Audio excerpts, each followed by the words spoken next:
A little bit cheeky, a little bit charming, and a whole lot of fun. Storybox Live. A whole lot of fun. Storybox Live. A whole lot of fun.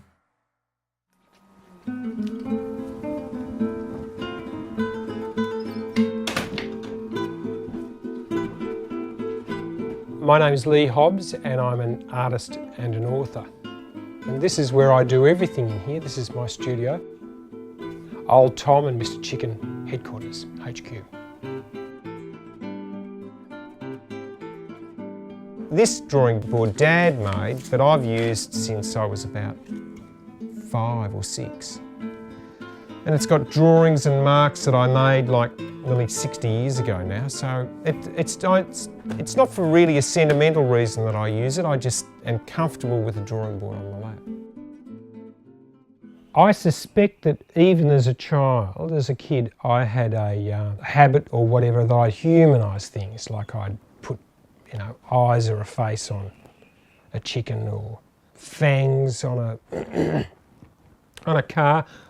That's just how I saw things. But the first character I really made up was Old Tom. I created Old Tom really as a reaction because I'd been illustrating other people's books, but I didn't really connect to the characters. They were a little bit too goody two-shoes. And this is sort of me really trying to get his, he's a 7-year-old boy, this little brat. Look at it. Used to teach kids like that.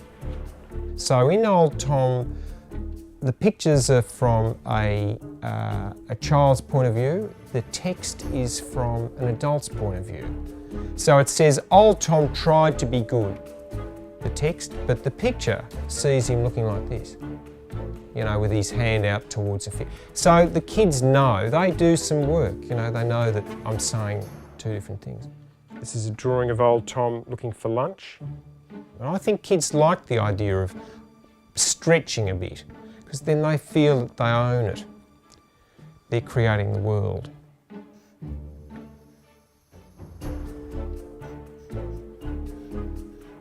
Well, actually, I'm fascinated how a line in a certain spot can make Old Tom look at the difference that makes.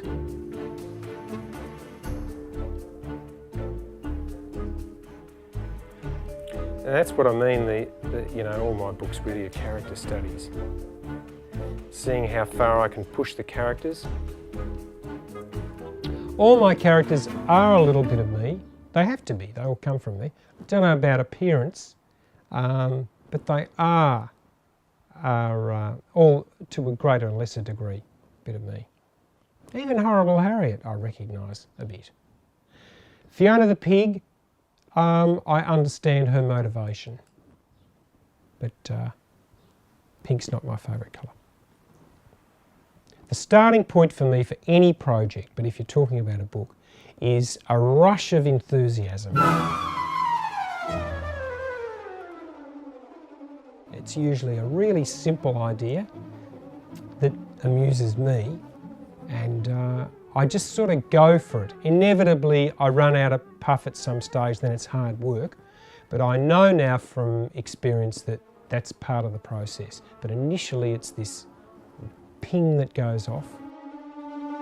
I'm an architectural enthusiast, in fact. I've always been, ever since I was a little kid, interested in history. History, art, classical music, architecture are the real things that drive me in a way, and they're the things that take me to Europe as often as I can get there. If I'm drawing real buildings, I want to know how to simplify them and get the essence of them, and you need to know what the building looks like to get the feel of it. You don't have to reproduce every line or every mark or architectural device, but you have to have a sense of the building, like the shape of the dome of St Paul's has to be just right. It's about it being authentic, that's what it is. I reckon if there's any kids that want to do this, either write or draw, get yourself a sketchbook and think of it as inside is absolutely your private business, so you can write poems or stories or do drawings. This is what I did when I went to Rome. Just filled it with all these drawings. Bit by bit you come back, you look at the drawings, and then the story starts to suggest itself. Before Mr. Chicken was published, I remember I visited my parents and I took a drawing of him out there, and I thought I'll just test a mother's reaction, because she was appalled. She didn't even like old Tom. But I remember showing Mum, and she said, "What's that?" Which, you know, that's a great start. And I said, "That's Mr. Chicken, what do you reckon?" And she turned her lip, sort of like that, and pointed and said, "Oh no, you've gone too far with that one. You've never known when to stop." And I had a sense then that I was on a winner with that character, because I've got a theory that response is something that the kids sense, that Mr. Chicken is an affront to the adult world, to their parents. You know, because kids just treat him like a friend, you know. But in real life, their parents would be horrified if he came for dinner. Oh, look, what a sweetie. I do like Mr. Chicken. But there are some people that are completely freaked out by him. Only adults, of course. There probably is a formula to a good children's book, but I think you seek it out and pursue it at your own risk. My feeling is that anything that's, you know, you've got crummy, mediocre, good, fabulous, then brilliant.